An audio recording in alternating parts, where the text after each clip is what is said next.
संरक्षण और उनके संवर्धन में एक बड़ी भूमिका का निर्वहन कर रहे हैं।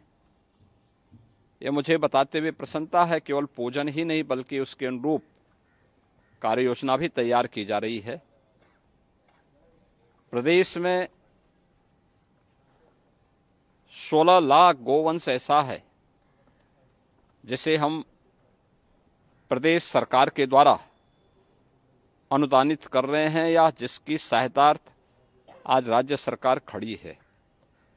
अन्नदाता किसानों की फसल को नुकसान न हो, इस दृष्टि से यह एक प्रयास प्रारंभ किया गया है। 3 प्रकार की योजनाएं हैं। निराश्रित गौ आश्रय स्थल की स्कीम,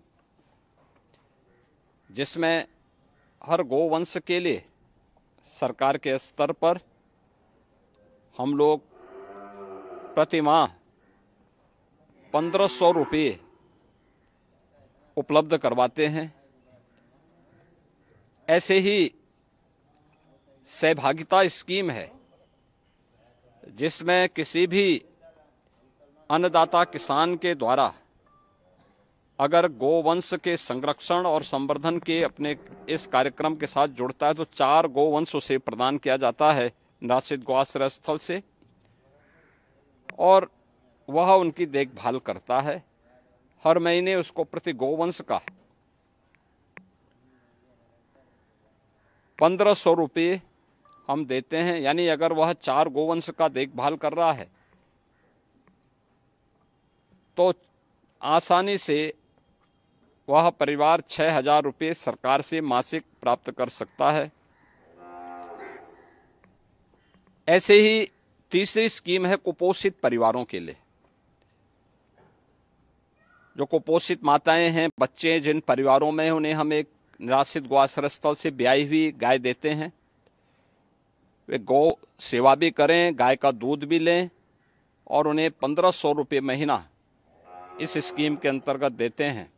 और मुझे प्रसन्नता है कि बड़ी संख्या में लोगों ने इस योजना का लाभ लिया है और कुपोषण से सुपोषण की ओर भी बढ़े हैं।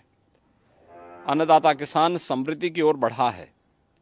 और गोवर्धन स्कीम जो आदरणीय प्रधानमंत्री जी की प्रेरणा से प्रदेश में संचालित है, कंप्रेस्ड बायोगैस और इथेनॉल बनाने के अभिनव कार्यक्रम प्रारंभ हुए हैं। जो गोबर का भी दाम अन्नदाता किसानों को जिसके माध्यम से प्राप्त हो रहा है, और ग्रीन ईंधन के माध्यम से हम लोग प्रदेश के अंदर नेट जीरो के लक्ष्य को प्राप्त करने और भारत की